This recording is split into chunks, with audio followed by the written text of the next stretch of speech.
Hello all, welcome to the film fellow. Yatra 2 ఈ సినిమా definitely very under written film. Writer and the director Mahi V Raghava emotional and sensitive dialogues ని చాలా బాగా రాస్తాడు. అది మనకు యాత్ర పార్ట్ 1 తోనే ప్రూవ్ చేశాడు. కానీ ఈ సినిమా రైటింగ్ స్టేజ్ లోనే ఫెయిల్ అయింది అన్నది నా మెయిన్ ఒపీనియన్. నార్మల్ గా ఒక రెగ్యులర్ సినిమాకి ఆడియన్స్ తో సినిమాని ఎమోషనల్ గా కనెక్ట్ చేయాలి అంటే అట్లీస్ట్ 15 to 20 minutes టైం పడుతుంది. కానీ ఈ సినిమాకి ఆ అవసరం లేదు. ఎందుకంటే ఆ కథ, ఆ పర్సన్ స్టోరీ ఆల్రెడీ చాలా మంది ఆడియన్స్ కి ఎమోషనల్ గా కనెక్ట్ అయ్యే ఉంటుంది. కాబట్టి ఉన్న ఆ ఎమోషనల్ కనెక్షన్ ని కంటిన్యూ చేయడంలో కానీ లేదా స్ట్రెంగ్తన్ చేయడంలో కానీ డైరెక్టర్ ఎక్కడా సక్సెస్ అయ్యే ప్రయత్నం కూడా చేయలేదేమో అన్నది నా అభిప్రాయం. ఓవరాల్ గా యాత్ర 2 సినిమా అయితే జస్ట్ ఓకే జర్నీ అంతేనా. యాత్ర 2 సినిమా డీటెయిల్ రివ్యూలోకి వెళ్లే ముందు please do subscribe to our channel the filmy fellow for more film reviews and updates. యాత్ర 2 సినిమా చాలా సిచ్యువేషన్స్ లో ఇంతకన్నా బాగా చేయొచ్చు కదా అనిపిస్తుంది. సినిమాని ఏదో తీయాలి అంటే తీయాలి అని ఒక ఫీలింగ్ లో సినిమాని మేక్ చేసినట్టు అనిపించింది. చాలా ప్లేసెస్ లో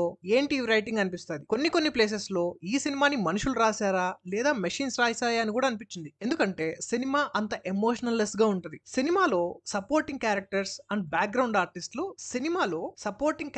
and background artist one of the main drawback. Of course అది కూడా డైరెక్షన్ మిస్టేక్. ఎందుకంటే బ్యాక్గ్రౌండ్ ఆర్టిస్టులకి సినిమా కథ తెలిసి ఉండదు, ఏం చేయాలని మాత్రమే తెలుస్తుంది. సో వాళ్ళకి ఏం జరుగుతుంది, మీరు ఎలా రియాక్ట్ అవ్వాలి అని చెప్పాల్సిన ధర్మం డైరెక్టర్ అండ్ అసిస్టెంట్ డైరెక్టర్స్. వీళ్ళు కూడా ఆ చేసిన పనిని ఇష్టంగా చేసినట్టు ఎక్కడా కనిపించలేదు. ఇక లీడ్ యాక్టర్స్ విషయానికి వస్తే జీవా అండ్ మమ్ముట్టి ఇద్దరు they have done a decent job. Jiiva ఇంకా కొంచెం బెటర్ గా జగన్మోహన్ రెడ్డి స్టైల్ ని స్టడీ చేయాల్సిందేమో అనేది నా ఒపీనియన్. సినిమా టెక్నికల్ విషయాలు డిస్కస్ చేస్తే costume designing and lighting department మాత్రమే కాస్తో కూస్తో వర్క్ చేసినట్టు అనిపించింది. ఇక main technical crafts, music, cinematography, editing, production design are very below average performance అనే చెప్పాలి. సినిమాలో 5 పాటలు ఉన్నాయి. 5 పాటల్లో ఒక్కటి కూడా బాగలేవు. సినిమా రియల్ లైఫ్ స్టోరీ, నిజంగా జరిగిన కథని బేస్ చేసుకుని తీశారు. అలాంటప్పుడు సాంగ్స్ కూడా నిజంగా ఉన్న సాంగ్స్ పెట్టినా ఇంతకంటే బెటర్ గా ఉండేదేమో అన్నది నా ఫీలింగ్. నిజానికి వైఎస్ రాజశేఖర్ రెడ్డి, వైఎస్ జగన్మోహన్ రెడ్డి వీళ్ళిద్దరూ జస్ట్ ఒక పర్సన్స్ మాత్రమే కాదు, చాలా మందికి వీళ్ళు ఒక ఎమోషన్. అది కూడా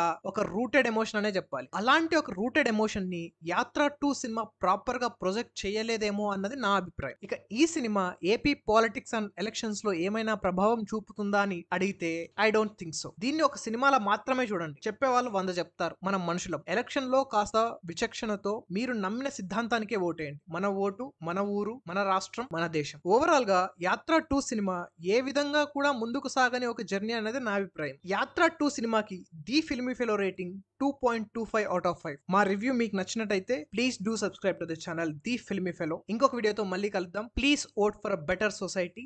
జై హింద్.